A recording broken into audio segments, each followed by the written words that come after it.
Graças ao Senhor por esse domingo, pela sua vida aqui. Que bom. Graças a Deus. Meus queridos irmãos, a paz do Senhor a todos. Bom dia. Olha, hoje é um dia especial porque Deus, sempre que Deus tem a oportunidade de falar conosco, a gente para um pouco para ouvir, o dia se torna especial. Queria que você olhasse para a sua Bíblia, olhasse bem para ela e falasse assim: comida. Muito bem. É a palavra de Deus, é a comida, é o alimento que nos sustenta, nos ajuda, nos faz vencer, nos faz continuar adiante. Eu queria meditar sobre uma porção das Escrituras que tem ficado na minha mente esses últimos tempos, que está no livro de Êxodo, que é o segundo livro da Bíblia. Êxodo, a partir do capítulo 8, é uma história muito conhecida, muito famosa, popular, na qual o povo de Israel vai sair do Egito, a famosa saída do povo de Israel do Egito, debaixo da liderança de Moisés. E em linhas gerais nós conhecemos a história.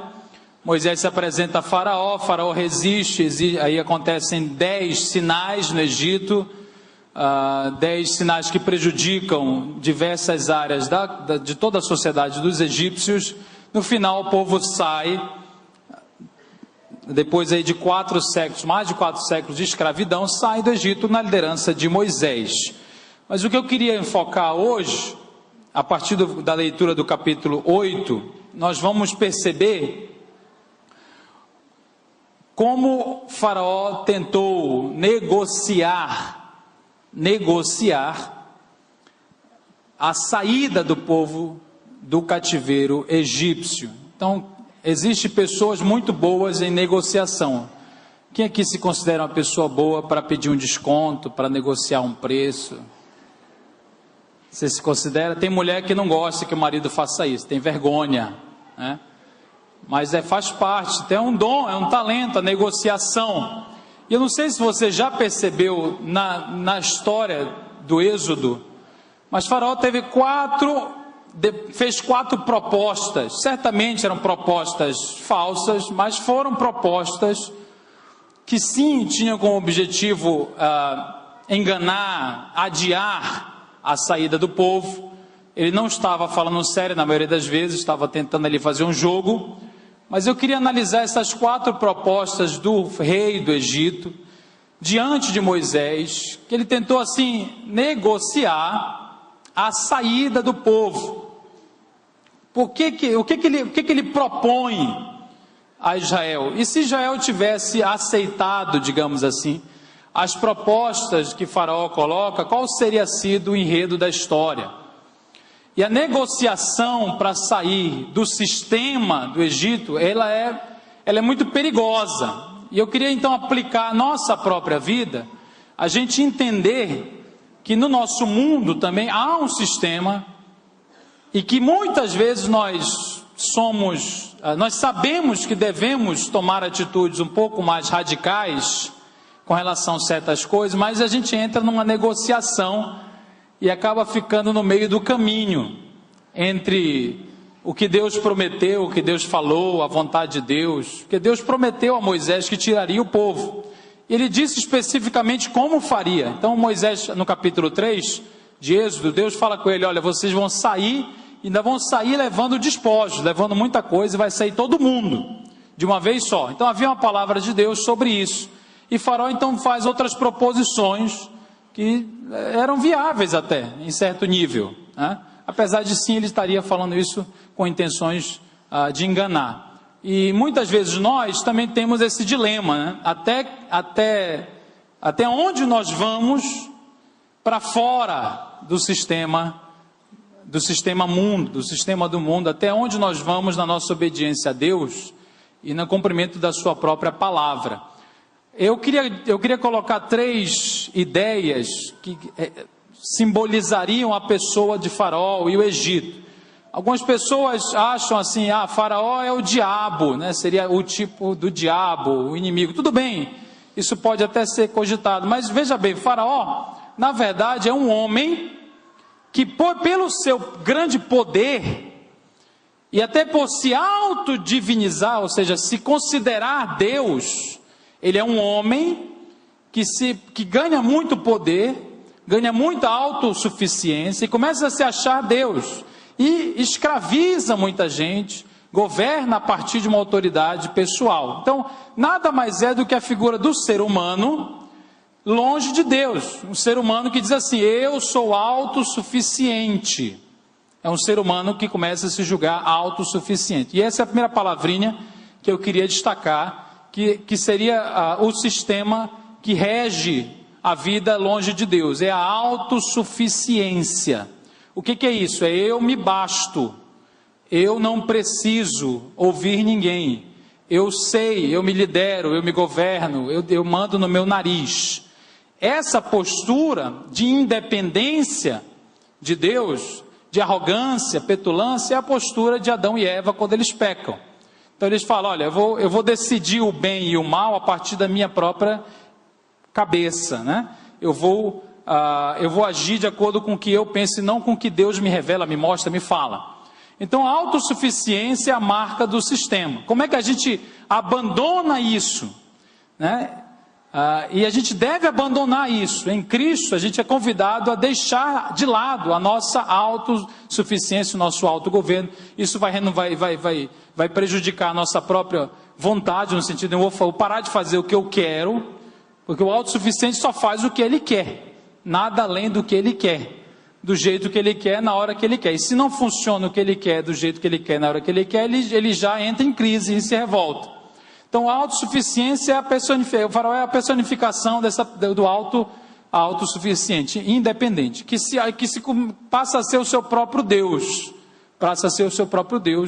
e assim continua. E até a segunda coisa interessante no Egito, é que com o decorrer do tempo, conseguiu-se imprimir no povo hebreu, no povo de Deus, o povo de Israel, o povo de Abraão, Isaac e Jacó, os descendentes de Abraão, Isaac e Jacó, que já haviam sido escolhidos por Deus, conseguiu-se imprimir na cabeça deles uma mentalidade de escravo, uma forma de pensar típica de um escravo.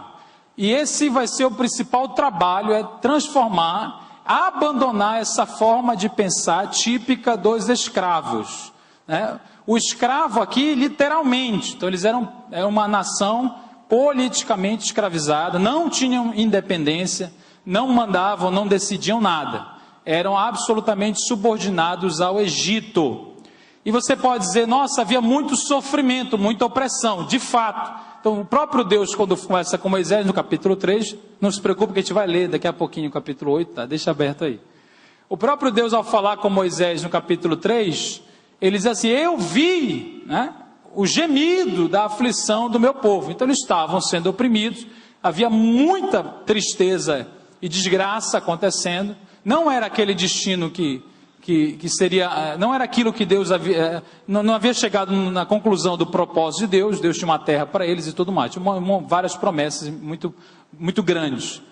Mas se você ler o livro inteiro de Êxodo, você vai perceber que depois que eles saem do Egito, eles reiteradamente começam a dizer, por que a gente não ficou lá no Egito? Mesmo com toda a opressão, com toda a escravidão, com toda a precariedade, eles tinham saudades. Eles ficavam se queixando. A Moisés várias vezes se queixaram, dizendo, olha lá a gente tinha pepino, cebola, carne, alho, e aqui a gente só tem essa desgraça desse maná. Eu estou traduzindo exatamente essa expressão, porque eles falam maná, maná desprezível, esse pão desprezível no original hebraico.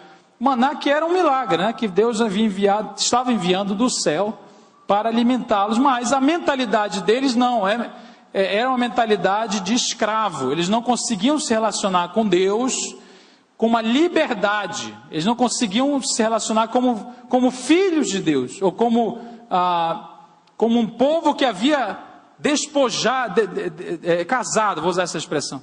É como um povo que se aliançou com Deus. Então tinha tudo Israel tinha privilégios, tinha tudo para prosperar.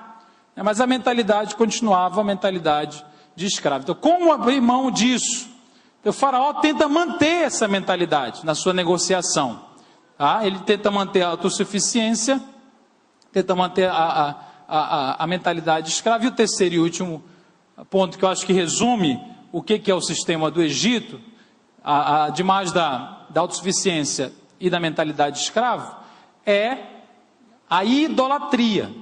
A idolatria. O que é a idolatria? Então é a substituição de Deus por outra coisa, porque há uma crença interna que diz assim: Deus não é suficiente.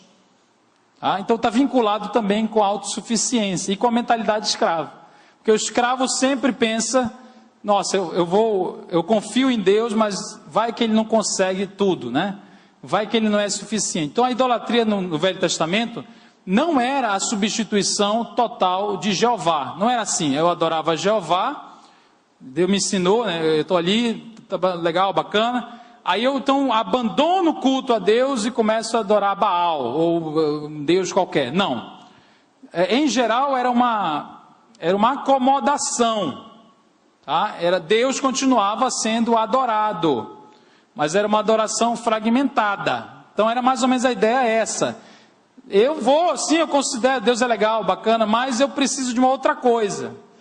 A confiança em Deus. A idolatria é falta de confiança que Deus é suficiente.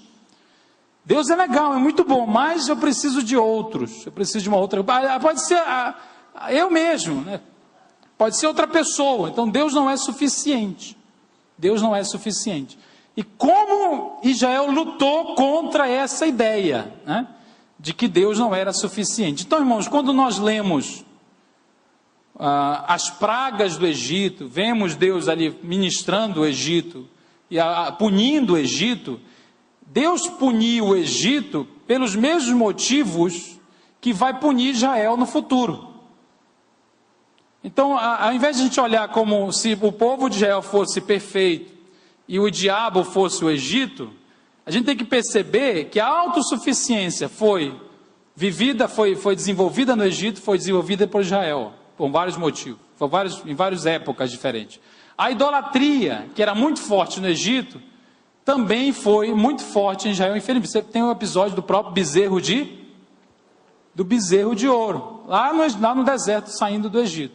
Então, e a mentalidade de escravo também demorou a ser tirada da cabeça do povo. Deus está ensinando todo mundo, ao fazer o que fez, Deus está ensinando todo mundo que está ali, os hebreus, os egípcios, as nações ao redor. Deus está ministrando sobre todas as nações e mostrando o seguinte: qual é a função das pragas, dos sinais? É mostrar que o sistema do mundo, a autossuficiência, a idolatria, que produz uma mentalidade de escravo, esse sistema não funciona. Tá? A praga serve para mostrar que o sistema não funciona, é uma farsa, é mentiroso. Como é que você denuncia uma coisa que é falsa? Você expõe aquela coisa, né? Você expõe a sua ineficiência. Então, se eu, por exemplo, confio que me apoiando aqui eu estou seguro, mas isso é uma mentira, como é que você vai fazer? Você vai fazer com que eu caia. Você tira um pouquinho aqui, aí eu caio. Eu percebo, nossa, isso aqui realmente não funciona, não é verdadeiro. Então, ao fazer o sol ficar escuro no Egito, ao mandar os gafanhotos, ao transformar, por exemplo, o rio Nilo, água, em sangue, o que ele está falando? O rio Nilo era adorado como um deus. Significava o quê? Prosperidade, fertilidade, porque a nação toda girava em torno do Nilo, confiava nele. Deus está falando, não funciona, isso aqui vocês consideram, tem alta consideração, mas não funciona, não coloque a esperança de vocês aqui. Então, quando ele mandava as pragas e os egípcios não conseguiam imitar, Por exemplo, a praga do piolho, que é uma praga muito, né, muito interessante, né? Umas escolas por aí têm essas pragas, né? Das lêndias, né? A praga do piolho é muito legal, por quê? O piolho foi a terceira praga e foi a primeira que os magos do Egito não conseguiam imitar. Então, na verdade, a função da praga do piolho é mostrar que havia um limite, que aquelas pessoas que eram os feiticeiros, os mágicos, por mais que se esforçassem, eles não conseguiriam imitar tudo que Deus fazia. Eles tinham um poder, mas era limitado. Então, eles expôs ao ridículo todo o sistema religioso, aqueles mágicos todos. Eles ficaram ali envergonhados, porque não conseguiam fazer acontecer. Deus está mostrando, não funciona. Isso aí é muito superficial. Não confie nisso. Não confie nisso. Quando você tem o sol, por exemplo, lá o sol ficou escuro 3 dias. Aí você fala, quem não tem essa visão, né, do texto, pensa assim, ficou escuro, o que tem? Não é que o sol era um deus, era adorado, Deus Ra. Então o sol era considerado uma divindade. Ao ficar escuro, Deus está falando, está vendo? Não funciona. Vocês estão adorando a coisa errada. Vocês estão colocando a esperança na coisa errada. Então ele está mostrando que esse sistema de autossuficiência, de substituir Deus por outra coisa, é falho, é fraco, é inútil, é muito pequeno.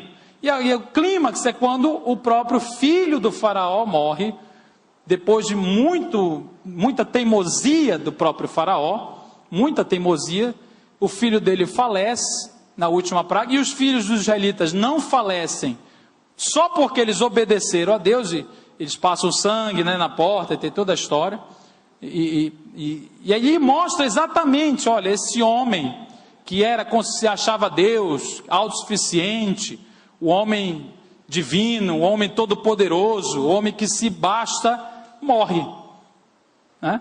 Morre. Então, você pode se achar o máximo, você pode se achar tudo, você pode ter tudo, você pode ser o cara mais poderoso de Belém, você pode ter tudo que você desejar agora, mas você morre, um dia você morre. Deus está dizendo, vocês são só pessoas mortais, vocês são pessoas carentes, vocês precisam de Deus, vocês precisam de alguma coisa que vocês não têm, porque vocês são mortais, perecíveis. Irmãos, a praga fez com que Faraó tivesse tumores, né? Ou alguns diriam, eu li uma versão que dizia furúnculo, achei o máximo, né? Olha que interessante. Então, não sei se quem já teve furúnculo, né? Não levante a mão, não precisa. Mas é uma sensação assim de impotência, né? Surge aquele furúnculo. Imagina Faraó, que se achava tal, alto, e Deus está ministrando para ele, falei, olha, te humilha, porque tem um furúnculo em ti. É o furúnculo dos deuses, deuses com letra minúscula, né? Deus ali manifestando, ensinando o povo, estava ministrando, né? Aos israelitas e aos egípcios. Mas mesmo diante de tudo isso, ele vai tentar negociar com Israel, e para que Israel não saia desse sistema. Então essa é a ideia do capítulo 8, agora a gente vai ler. Vamos ler primeiro o versículo 20, que é a proposta de Deus falada a Faraó por Moisés. O Senhor Deus disse a Moisés, amanhã cedo, quando o rei for até a beira do rio, vá falar com ele e diga-lhe que eu, o Senhor, digo o seguinte, e essa é a palavra, deixa que o meu povo saia do país, a fim de me adorar, só esse versículo. Então, deixa o meu povo ir, para que me sirva, ou deixa o meu povo ir. Em alguns outros textos ele vai falar, para que façam uma festa. É interessante isso, né? Para que eles me honrem com uma festa de adoração num determinado lugar, que era o Monte Sinai. Olha, essa era a proposta de Deus. Aqui já tem uma parte do caráter de Deus muito interessante, que é ele chegar com Faraó e dizer, deixa o meu povo ir. É quase pedindo permissão, né? Que é uma coisa sem sentido nenhum. Se você fosse Deus, você pediria permissão para um mísero faraózinho? Fala assim, olha, meu povo, pode sair? Não, Deus podia chegar a matar todo mundo. Então Deus, ele é aqui muito gentil, muito educadamente, porque algumas pessoas acham que Deus foi muito cruel com Faraó. Ele foi muito gentil, irmão. Deus é o criador de absolutamente tudo. Deus não precisa pedir nada para ninguém. Deus não precisa prestar contas. Ele poderia fazer e ponto. Mas ele manda Moisés conversar com Faraó, dizer: deixa o meu povo ir, como se ele precisasse da permissão. Como se ele precisasse da permissão. Então Deus ali gentilmente, falando a Faraó, eu acredito até que Deus tinha eu não acredito não, tenho certeza, Deus ali amava Faraó, que ele estava querendo conversar com ele, denunciar sua própria autossuficiência. Claro que o final não vai ser tão legal, mas deixa o meu povo ir, que saia desse país. Então sair desse sistema de autossuficiência, de idolatria, de Deus não é suficiente para mim. Versículo 25 é a primeira proposta de Faraó na sua negociação. Então ele fala: o rei chamou Moisés e Arão e disse: vão oferecer sacrifício ao seu Deus, porém façam isso aqui mesmo. Olha que interessante, no Egito, aqui mesmo. Façam isso, adorem a Deus, sacrifiquem a Deus, mas façam isso aqui mesmo. Você acha que isso era tentador? Então a gente, olha, vamos ficar aqui. Tinha uma terra de Gósen, onde eles moravam. Não precisa sair daqui, você pode fazer os seus sacrifícios aqui mesmo. Claro que isso aqui tinha uma intenção de protelar o processo, porque ele não queria deixar o povo ir. Mas irmãos, olha como a gente pode entender isso aqui. Ele está dizendo: não vá além das fronteiras. Então não abandone o sistema, negocie, fique aqui. Você só precisa acrescentar alguma coisa. Então muita gente vive um estilo de vida de autossuficiência, tem os seus próprios ídolos, e Deus deseja que a gente abandone isso. Deus deseja que a gente saia dessa posição, porque se não sair 100%, a gente não muda a essência, a gente não permite que Deus transforme o profundo. Então muitas vezes a gente só acrescenta algumas coisas na nossa vida. Então o que Jesus fez por nós é uma saída total do território. Então você estava no território do pecado, das trevas. Pecado era natural, era aquilo que você fazia naturalmente. A salvação, a libertação é exatamente sair de uma posição espiritual para outra posição espiritual. Então em Cristo nós ultrapassamos a fronteira do Egito, ou seja, não estamos mais numa posição espiritual que estávamos. Qual é a nossa posição espiritual agora? Em Cristo. Nós estamos em Cristo assentados aonde? Lá nos lugares celestiais. Então em Cristo já foi feito tudo, está consumado. Não há como negociar, não tem como ficar lá atrás. E aí Moisés fala para ele o seguinte: isso não daria certo, versículo 26. Pois os animais que oferecemos em sacrifício ao Senhor nosso Deus são sagrados para os egípcios. Se eles virem a gente matar os animais que eles adoram, com certeza nos matarão a pedradas. Nós temos de caminhar 3 dias pelo deserto, até chegarmos ao lugar onde vamos oferecer sacrifício ao Senhor nosso Deus, como Ele mesmo nos ordenou. Então ele fala, a primeira coisa que ele está preocupado é com o tumulto que geraria essa adoração. Eles iriam sacrificar animais que eram sagrados para os egípcios, ia dar confusão. Moisés não queria confusão, Deus também não queria confusão. Então, isso é muito bom falar hoje em dia, muito bom falar hoje em dia, porque algumas pessoas fazem confusão de propósito, então é interessante isso. Então Moisés não queria uma confusão, ele queria obedecer a Deus 100%, e ele fala, nós temos que sair 3 dias, temos que caminhar 3 dias, até encontrarmos o lugar aonde Deus ordenou, onde Deus escolheu. Nós vamos para um outro universo, nós vamos para outro reino, nós vamos para um outro momento. Irmãos, estar em Cristo é um outro universo, é um outro reino, é um outro momento. Não pode, não dá para você permanecer no território né, egípcio, lá no passado. O passado tem que passar. Essa fase tem que ser virada. Então é um outro momento. E é interessante esse número 3, né, porque o número 3 fala muito sobre Jesus morrendo. Então ele morre, depois de 3 dias ressuscita, né? Então esse caminho de 3 dias, que é se distanciar de todo esse sistema. Então pegue a autossuficiência e se distancie dela, sabe? Se distancie totalmente, obedecendo a Deus. O que é isso? É não mais considerar que você é capaz de gerir a sua própria vida. Você reconhece a sua dependência de Deus. Esse é o remédio. É reconhecer a dependência. Porque sair do Egito era fácil. É uma coisa fácil. Pegar 2 milhões de pessoas que estão com as suas casas, alojados, tem um emprego, apesar da opressão, mas tem um trabalho. Tem 430 anos, irmão. Você mora num lugar. São gerações. O Brasil tem 500 e poucos anos. O Brasil tem 500 e poucos anos. Estou falando de 430 anos. É muito tempo. Sair desse sistema e passar a depender de Deus no deserto é fácil? Então essa proposta é tentadora. Porque a proposta fique aqui, que aqui você continua mandando. Você tem o controle da sua vida.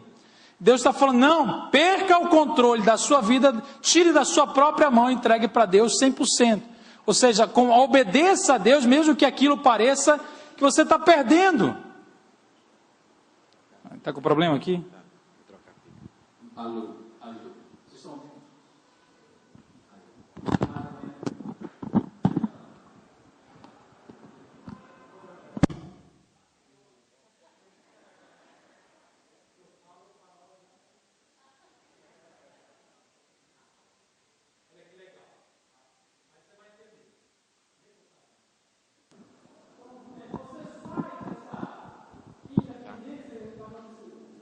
Sair disso aí é um desafio, é abandonar. Falar, Deus, eu vou parar de mandar na minha vida. Isso. Eu vou abandonar os outros ídolos.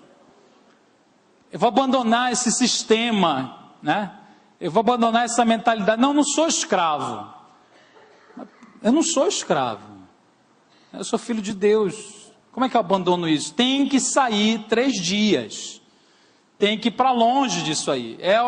É uma atitude de quebrantamento, de dependência, de fé. Então Hebreus capítulo 11 fala que pela fé, Moisés saiu do Egito com o povo. Moisés passou por isso na sua vida pessoal e passou na vida comunitária. Então é uma atitude de fé, você soltar a rédea, dizer, Deus, o Senhor sabe mais do que eu. Eu não vou ficar aqui, eu não quero um caminho mais lento, um caminho mais curto, eu quero a dependência total de Deus, e mesmo que isso confronte o meu conforto. Então a pergunta é, você obedece a Deus para além do seu conforto? Nós obedecemos a Deus para além dos nossos conceitos, da nossa suficiência? A gente consegue identificar e assumir a nossa autoinsuficiência?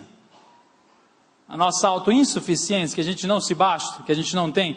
Então é sair do território, não aceitar essa proposta e mudar de posição. Aí a segunda proposta de Faraó, capítulo 8, versículo 28, é a segunda proposta. Então o rei disse, ainda na mesma conversa, se vocês não forem muito longe, olha que interessante, se vocês não forem muito longe, eu os deixarei ir ao deserto, oferecer sacrifícios ao Senhor seu Deus, orem também por mim. Nossa, pessoa sarcástica é outra coisa, né? Pessoa irônica né? Faraó, obviamente que não estava interessado em libertar ninguém, obviamente que tudo isso aqui é fachada, ele só queria que as moscas saíssem, porque estava aí no momento da praga das moscas. Eu já vi essas pragas por aqui também. Então, era mosca para tudo que é lado. Ele estava indo, Moisés encontra Faraó quando ele foi numa festa em dedicação ao deus Nilo, ele estava no rio. Então era mosca voando e as moscas entrando no ouvido, no nariz, então ele estava querendo se livrar das moscas. Esse era o problema fundamental de Faraó. Ele não entendia o que Deus estava ministrando a ele. Ele só queria se ver livre do problema. Então ele começa a fazer essas propostas. Agora é muito interessante a astúcia, né? Ele fala assim: você vai, ora por mim, né? Faz uns 7 dias por mim, uma campanha. Mas não vá muito longe. Se vocês continuarem aqui por perto, se ainda vocês tiverem o meu domínio, vocês pode até sair do país, para não ter tumulto aqui dentro, mas não vá muito longe. E essa talvez foi o pior desafio de Israel. Foi essa ideia do meio do caminho, né? De sair, mas não sair para muito longe. De eu vou, mas eu não vou. Ou seja, tudo bem, vamos embora, Deus vai com a gente. Mas assim, vamos ficar também. Tanto é que Moisés chega até cogitar isso aí. Só que Faraó que não vai cumprir o acordo, e ele vai quebrar o acordo. Aí Moisés não vai aceitar. Mas Moisés chegou até a cogitar isso aí, segundo o texto. E eu não vá muito longe. Ou seja, obedecer a Deus, mas sem muita radicalidade, sem muito conteúdo. É apenas ir ali e depois voltar. Essa ideia de estar sempre com o pé fora, mas perto o suficiente para, de repente, se não der certo, voltar, foi o que Israel lutou durante os 40 anos. Foi exatamente essa mentalidade. Eles já estavam fora, mas sempre que vinha um problema, qual era a expectativa deles? A gente não está tão longe assim, bora voltar, só são alguns dias de caminhada, né? Então chegavam, por exemplo, água, não tinha água. Então ao invés de pensar como reis, como sacerdotes, como reis e sacerdotes, ao invés de pensar como filhos de Deus, como aqueles que estavam ali pelo poder de Deus, ao invés de olhar para frente, falar assim: como é que nós vamos encontrar água? Porque havia água. Ou então, como é que Deus vai nos dar água? Porque não tinha realmente. Então tinha que haver um milagre. Ao invés de chegar nessa postura de alguém que está avançando, que abandonou o Egito, não, eles sempre chegava o problema, Moisés. Então eles se voltavam contra Moisés, né? Há um historiador hebreu chamado Flávio Joséfo. No livro dele ele chega a dizer que os israelitas foram muito piores para Moisés do que os inimigos. Olha que loucura. Ou seja, o pessoal dentro de casa, o pessoal doméstico, foi a pior pedra no sapato de Moisés. Moisés teve muito mais problema interno do que com os amalequitas, os amonitas, os moabitas. Teve muito mais trabalho interno. Porque as pessoas não conseguiam ter a mentalidade que já passou, já acabou. Egito não tem mais, a gente já saiu de lá. Não tem esse negócio de, eu tenho um desejo, eu quero comer carne. Como eu não tenho satisfeito, bora voltar. É igual o casamento. Eu estava conversando com um casal esses dias e ele falava: gente, enquanto ficar esse negócio de, eu acho que vou me separar, eu acho que vou me separar, eu acho que vou me separar. Tem gente que é assim, já casou, irmão. Você já saiu do território egípcio, da sua casa, da sua mãe, né? Então você morava na sua mãe, tá, era legal, né? Mas você ultrapassou a fronteira. Eu encaro o casamento assim, irmão. Casou, tá aqui, agora é para frente. A mentalidade minha é de que alguém que casou. Não é esse negócio de eu casei, mas aí aparece o problema. Eu acho que vamos divorciar. Que é tão fácil divorciar hoje. Então, eu casei, mas eu estou ali perto. Entendeu? É mais ou menos isso. Ou então a gente se converte, né? A gente crê em Deus. E a nossa fé também parece muitas vezes com isso, né? A gente fica assim, até que chega, é como Jesus falou daquelas sementes, né? A semente que cai na beira do caminho, aí chega o sol é forte, vem os problemas e morre. Porque parece que nunca entendeu que já passou, que você é outro indivíduo. Que Deus fez com você foi transportar você de um império para outro. foi transportar você das trevas para a luz, o reino do Filho do seu amor. Deus tirou você de lá. Então você não é mais compatível com aquilo ali. E outra coisa, no Egito eles eram escravos. Mas lá no Egito eles tinham um certo conforto. Tinha carne para comer, no deserto não tem. O que você prefere? Carne com escravidão ou areia do deserto com liberdade? O que você prefere?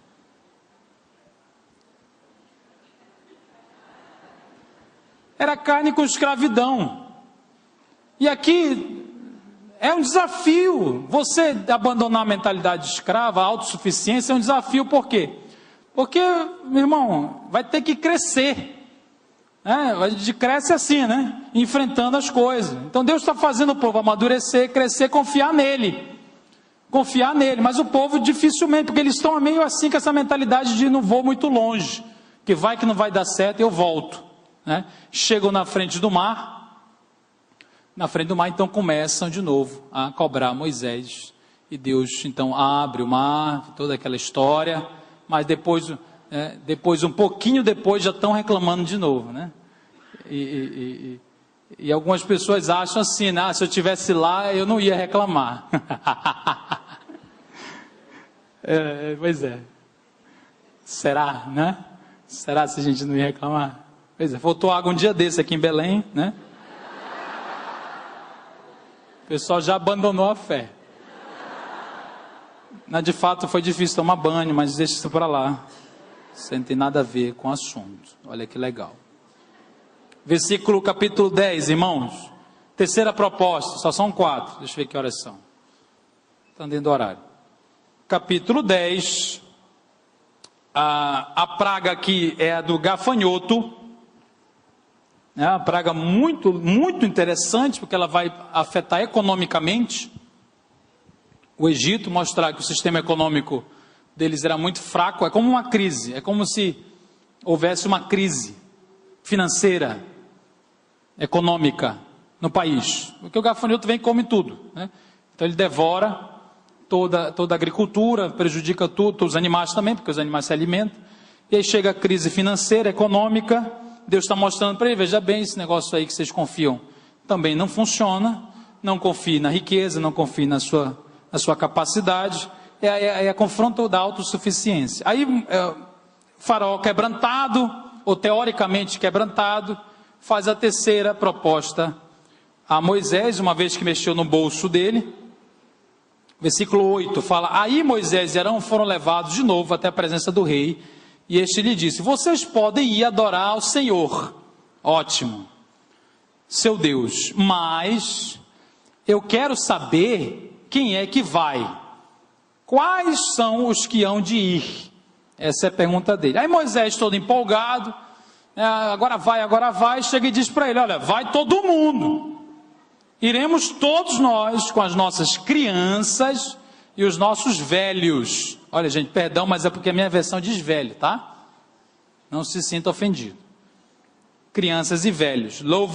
Levaremos os nossos filhos e filhas, as nossas ovelhas e cabras e o nosso gado, pois temos de dar uma festa em honra a Deus, o Senhor. Vou ler nessa versão aqui, ó. Havemos de ir com nossos meninos e nossos velhos, filhos, filhas, ovelhas, bois, havemos de ir, porque festa do Senhor temos. É interessante que Deus está propondo a eles uma festa, né? Muito bom isso, adoração, comunhão. E aí a resposta de Faraó, versículo 10, então o rei diz: pois que o Senhor vá com vocês. O Senhor te abençoe. Mas eu não vou deixar de jeito nenhum que vocês levem as suas mulheres e os seus filhos. A versão diz aqui: seja o Senhor assim convosco, como eu vos deixarei ir, a vós e vossos filhos. Olhai que há mal diante da vossa face. Versículo 11. Não será assim, andai agora vós, varões, e servi ao Senhor, pois isso é o que pediste. E os lançaram da face de Faraó. A minha versão está um pouco mais clara, e é exatamente a proposta dele, é que vá somente os homens. Moisés fala: vai todo mundo, vai filho, vai criança, vai velho. Deus quer um encontro com todo mundo, não tem esse negócio não. Aí Faraó: não, Vocês estão querendo fazer uma revolução, vai só os homens. Então ele limita a saída do povo. Ele fala assim, vai ficar as mulheres e os filhos. Vai ficar as mulheres e os filhos. Só vão vocês. Irmãos, o que isso tem a ver conosco? Veja bem.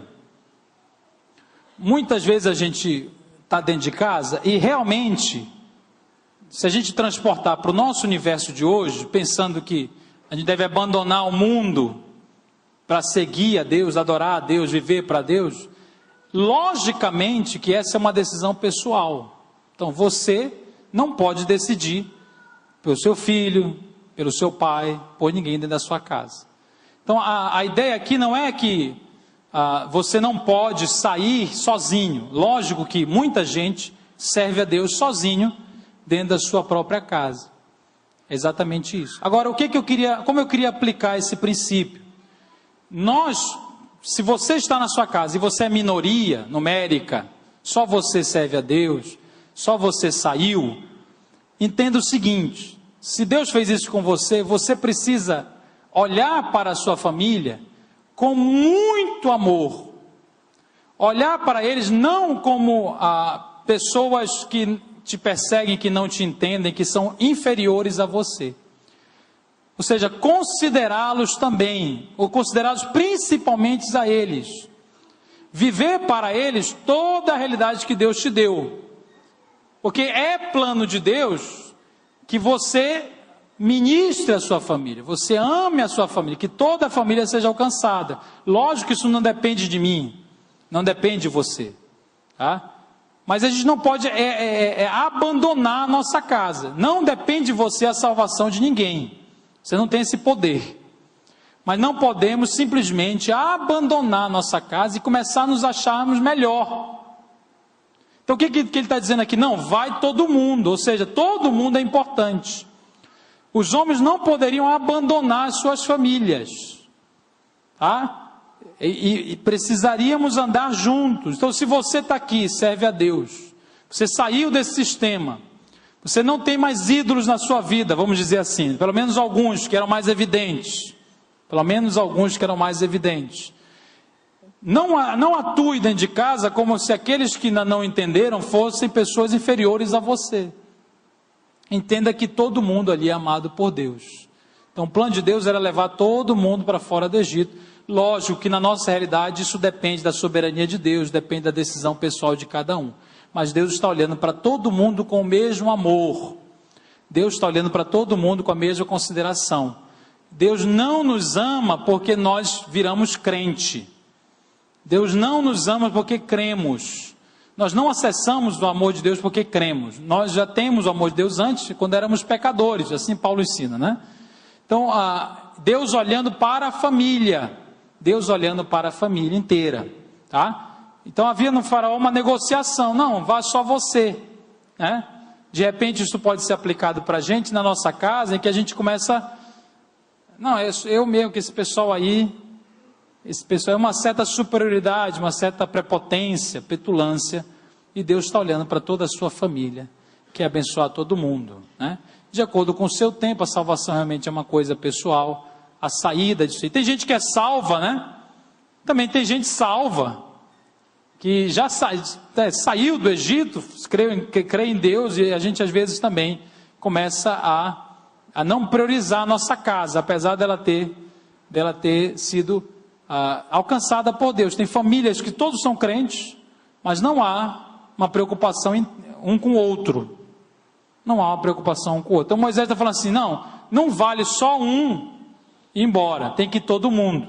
Então é priorizar a família, priorizando todo mundo, a mulher, o filho, o idoso, um olhando para o outro. Então a ideia de Deus é essa, que a gente olhe para dentro de casa, ame cada um e não saia sozinho pelo mundo. Tem muita gente que quer fazer a obra, né? Eu tenho um chamado e vai embora, né? Vai embora, e a família fica lá atrás, né? Eu tinha muito isso quando era solteiro. Não, isso não, mas eu tinha a expectativa, mas se eu tiver família, vai me atrapalhar no ministério.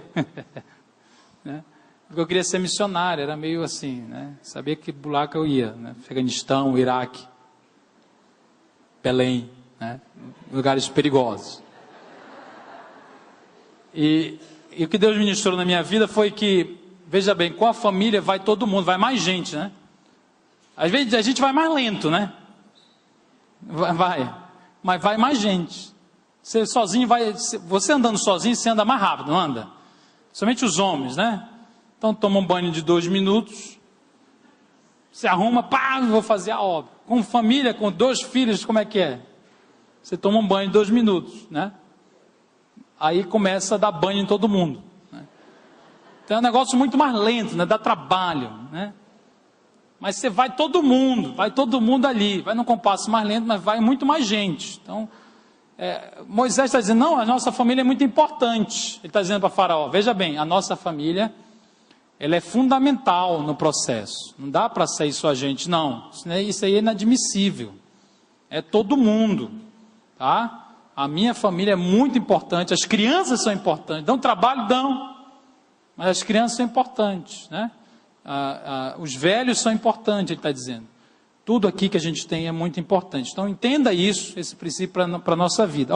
E a última proposta, para a gente terminar, no capítulo 10 também, versículo 24, aí o rei mandou chamar Moisés, aí já é a praga da escuridão, né? Está tudo escuro, ia ficar tudo escuro, foi depois da conversa.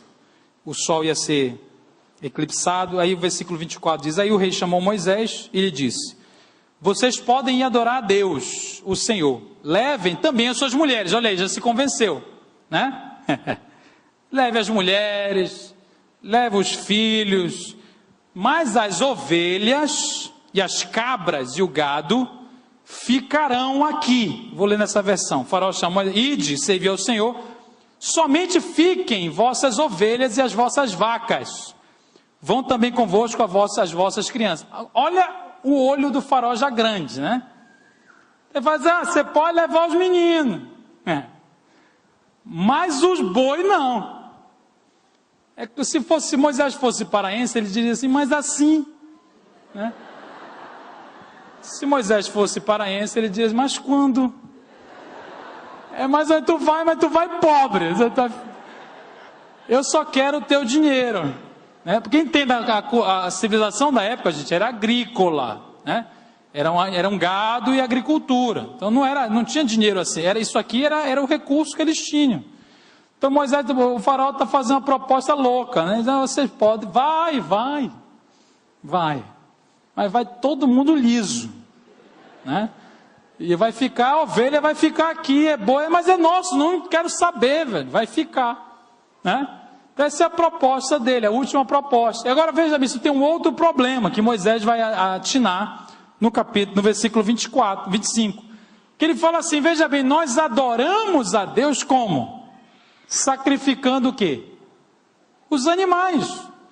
Então Moisés, mais preocupado do que com recurso, né, material, que também era importante, mas ele fala, nesse caso, versículo 25, tu também darás em nossas mãos sacrifícios e holocaustos que ofereçamos ao Senhor nosso Deus. A minha versão fala, nesse caso o Senhor deveria nos dar os animais para oferecermos em sacrifício e queimarmos em honra ao Senhor nosso Deus. Nós não queremos isso. Nós vamos levar também os nossos animais e não ficará nenhum, pois temos de escolher alguns para usá-los na adoração a Deus, o Senhor. Enquanto não chegarmos lá, não saberemos quais os animais que deveremos oferecer em sacrifício ao Senhor. Então ele está preocupado com como é que nós vamos adorar a Deus se o Senhor vai confiscar todos os nossos animais.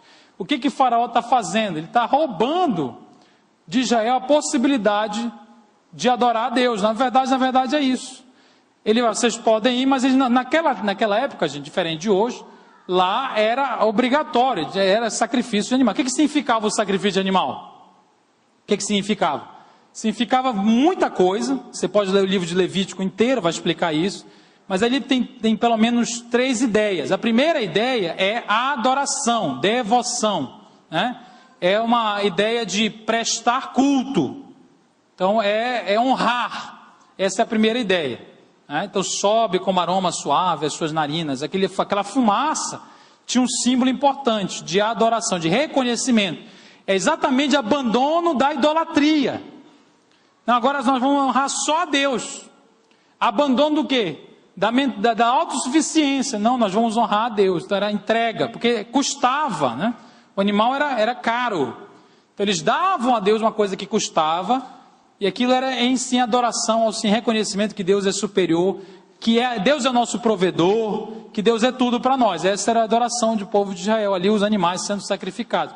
A segunda ideia era a ideia de comunhão. Então, comunhão, ou seja, aproximar-se, acercar-se de Deus. Porque na época só se podia aproximar-se de Deus através de sacrifícios de animais. Que o sangue daqueles animais, de maneira temporária, abria o caminho para que o sacerdócio chegasse até Deus. Então, é o que o faraó está dizendo: vocês podem ir, mas não vai haver adoração, e vocês não vão conseguir se aproximar de Deus. E a terceira ideia é perdão dos pecados, remissão dos pecados. Era também através dos sacrifícios que se obtinha o perdão dos pecados. E exatamente, eles estão, através do perdão de Deus, eles estariam abandonando a mentalidade de escravo. O passado ficou lá atrás, e eles teriam uma nova oportunidade. Então a proposta de Faraó está roubando, tentando roubar, tentando mutilar a experiência de Israel, tirando deles essa oportunidade. Vocês vão sair, vocês vão ser livres, mas vocês vão ficar autossuficientes, vão continuar autossuficientes, vocês não vão conseguir adorar a Deus. E Moisés identificou isso. Não, peraí, não dá. Porque a gente para sair, a gente não vai sair, porque não vai ser como um projeto nosso. Não é para nós nos sentirmos bem. Nós vamos sair com o objetivo de depender de Deus, de ter comunhão com Deus, de experimentar uma liberdade em Deus. Então eu não posso ser roubado nisso. Nós, irmãos, somos filhos de Deus. Se você permitir ser enganado, você acaba sendo roubado da riqueza que é a comunhão pessoal, íntima, profunda com Deus. Lógico que hoje em dia não é mais animais. Hoje em dia a gente tem livre acesso pelo sangue de Jesus. Mas muita gente está ali, é como se você tivesse um livre acesso, Deus já te tirou do Egito, mas você não acessa. Você não vai. Você não desfruta, né, da comunhão com Deus. Apesar de ter totalmente a seu dispor, né, o amor, a graça e o caminho aberto para nós. Né? Nós fomos libertos do sistema da autossuficiência para nos mergulharmos na presença de Deus. Com as nossas imperfeições, com os nossos problemas. Então não tem como abrir mão da adoração a Deus desse nível. Adoração como relacionamento, né? Adoração como relacionamento. Não sei se você percebe que quando Deus chama o povo para fora do Egito, Ele chama para si mesmo. Vocês estão vendo? Ele chama para uma festa, uma relação com Ele. A gente às vezes acha que era só para deixar o Egito e ir para Canaã. Lógico, era para ir para Canaã. Era parte do propósito. Mas o principal propósito era ir até Deus. Era ir a Deus. Deus é mais importante que Canaã. Estar com Deus era muito mais importante do que Canaã. Canaã era sim um propósito muito lindo, muito maravilhoso. Mas a pessoa de Deus, a relação com Deus, pessoal, né, como um povo de Deus, era o que estava sendo oferecido a Israel. E Moisés não abriu mão da possibilidade de viver essa relação na sua profundidade, na sua totalidade. Tá? Não se permitiu ser roubado nesse aspecto da liberdade, que é poder ter uma comunhão direta com Deus, direta com o Pai, direta com o Criador. Você não é escravo, que precisa mendigar a atenção de Deus. Deus está aqui para falar com você. Porque te ama, você te fez filho e deseja que você viva para Ele. Irmãos, para terminarmos, eu queria concluir destacando essas as três ideias principais, para a gente orar sobre isso. Eu acho que precisa orar sobre isso. A primeira é: Deus evidencia que o sistema autossuficiência não funciona. Então Deus mostrando para nós que viver longe dele, viver confiando na nossa própria força, se considerar o seu próprio Deus, se liderar, não funciona. Então a gente precisa reconhecer isso. Segundo ponto importante é que nós precisamos ir para longe da autossuficiência, da idolatria, da substituição de Deus, e em direção a uma dependência de Deus total, sem meio caminho, sem esse negócio eu vou voltar a qualquer momento, e em direção à dependência total de Deus, em obediência, a obediência que vai além do nosso conforto, tá? Que sim, nega a nós mesmos. Jesus orou, irmãos, Jesus orou, não seja feita a minha vontade. Essa foi a oração de Jesus no Getsemane. Não seja feita a minha vontade. Essa oração, tem gente que acha que orar isso é ser fraco. Tem gente que acha que orar isso é estar em crise na fé. Porque eu tenho uma vontade, eu estou dizendo para Deus para não fazer a minha vontade. Jesus não está orando porque é fraco, Jesus não está orando porque está em crise, Jesus não está orando porque estava com um problema. Não, essa é a oração da maturidade. É a oração da maturidade. Ele está dizendo, eu tenho vontade, e eu estou dizendo que não seja feita a minha vontade. Tá? Ele reconhece as suas vontades e nega. Então é essa dependência total. Ele saiu, divorciou-se totalmente do sistema da autossuficiência, de mentalidade de escravo, e desse negócio de Deus não é suficiente, eu vou ter meus ídolos aqui. Ele abriu mão disso tudo. Nunca teve, né? Jesus nunca teve isso, mas a gente precisa abrir mão disso tudo. E terceiro lugar, irmãos, nunca uma liberdade pela metade nos dará a plenitude que Deus quer que a gente viva, né? Então nunca pela metade, nunca só um pedaço. Deus quer todo o nosso coração, toda a nossa suficiência, toda a nossa dependência dele. Nunca pela metade do caminho, né? Não tem como casar com 90% do seu cônjuge, né? Se alguém quisesse casar com você e falasse, eu quero casar com 80% de você, você casaria? Não existe isso. Então é todo dele, todo o seu coração dele. Que a gente vai experimentar um crescimento muito, muito substancial, abandonando a nossa autossuficiência. Tá? Deus vai nos conduzir, nos fazer os seus milagres. O deserto é difícil? É difícil, mas é no deserto que foram feitos os maiores milagres do Velho Testamento. O deserto é difícil, mas foram lá que foram realizados os maiores milagres. Eu queria orar nesse sentido. Fique de pé no seu lugar, se você puder.